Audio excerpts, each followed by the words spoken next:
Little things matter. I mean, it's real. It's not, you can't fake it. It's not a tagline. We're people. One of the guys actually had spent 10 minutes changing light bulbs for one of his customers in her home because she couldn't reach him. You know, who does that? This idea is not new. As a matter of fact, Henry Baker himself instituted this decades ago. Everything we do is connected, and we as a company should be grateful to those customers. The big companies can't do what we do as far as our customer relationship is concerned.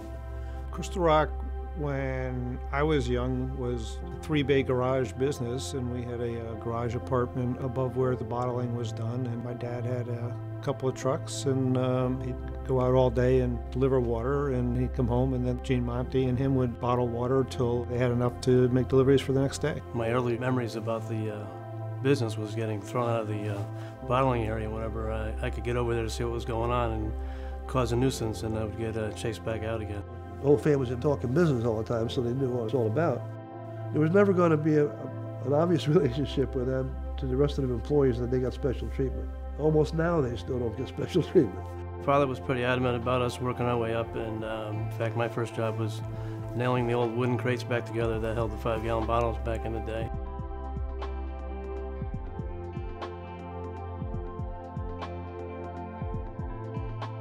It's hard, but a lot of it's fun. They provide to them a real service, a real group of people who really, really care about the customer. Even our mechanic will come up and say, hey, listen, you know, I know it's snowing out and there's mountains, piles of snow. I'll help out, I'll get in the truck. It's that dedication that everybody that works here feels the same way about servicing that customer.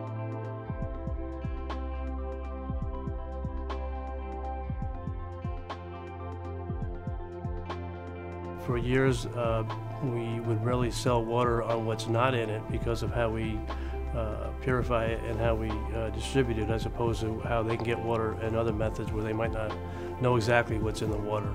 As time went on, actually Gene Monty was a big coffee drinker, and he got us interested in what was known at the time pour-over fresh brew coffee office coffee service. And we were one of the first bottled water companies in the country to spread out into that category. Over those decades, Gene was heavily involved in developing that coffee business and knew everything about you know, different roasters and taste profiles and the importance of that.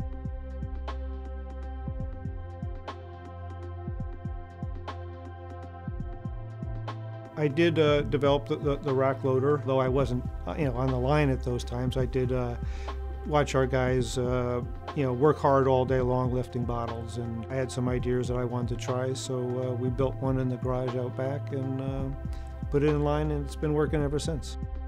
My dad, Henry, and all of us have always been concerned with improving our product. The old system where you simply took a cap off a bottle and dumped it on top of a water cooler was something my dad was always concerned about. At one point it occurred to have the cap stay on and mate with the water cooler. We developed that system.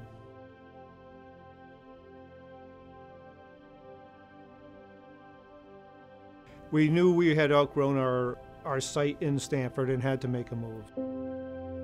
Whenever I'm up in Watertown, I always go through the plant and watch the bottles being bottled, because I'm amazed at how fast it is and the quality control that's in place. We went from the old 5-gallon line in Stamford. We had ramped it up to do about 600 bottles an hour, and we now are running this line at 18, so many times the volume that we were when we left Stamford.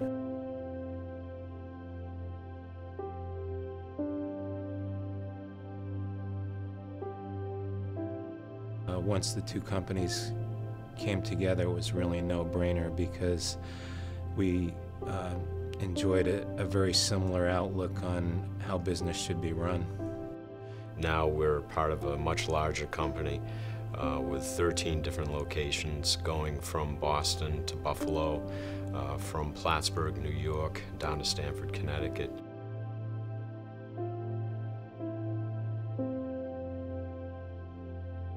We had made an acquisition back in the mid-2000s or so, and the brand Cool Beans came with the acquisition. There are some raving fans of Cool Beans coffee, and I happen to be one of them. You tell everybody that Cool Beans is, a Crystal Rock brand, and they're like, oh, that's a great name. And people love the taste of the coffee as well. We've grown our coffee business. Now we're in the office products business. It's really evolved to a whole different company. Going into office products, again, a lot of people start saying, gee, that's great because you're already going to the office. Now we can start buying our copy paper, our pens, our toners. Office Products is a new line, and it's going to grow just like the water and coffee did. We're really going to be a pretty powerful mover and shaker, at least in New England and New York, with that on our side. People want to buy from people that they like. They want to buy from people who care about their needs. They want to buy from the company that they know and love so much, like Crystal Rock.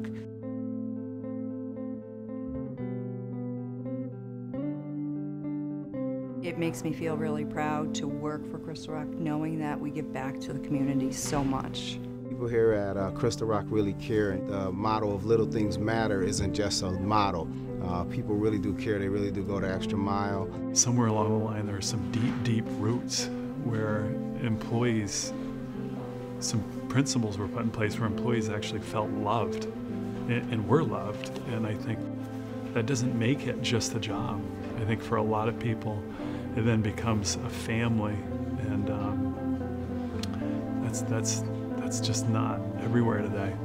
We thank all our employees for the skills, hard work, and dedication you bring to this company. Without you, we would not exist. We thank you for the opportunity to work alongside of you. It goes back to the relationship building with our customers and having the Crystal Rock team be willing to do that little extra thing that it takes to make a customer say, wow, I'm really glad to do business with Crystal Rock. In 1914, a commitment was made and kept, a commitment to the family, community, and employees. That commitment and many others like it have been the backbone of American business. We cannot survive without them. 100 years is more than I can comprehend. You take it a day at a time, a week at a time, and a year at a time, and you turn around and you are part of a 100-year history. It's pretty daunting. Having a history to build on and having the support of your family, is really the American dream. By implementing the good old-fashioned American work ethic, composed of hard work, diligence, honesty, justice, and fairness. Here stands a monument to those high principles, and pride was never more justified.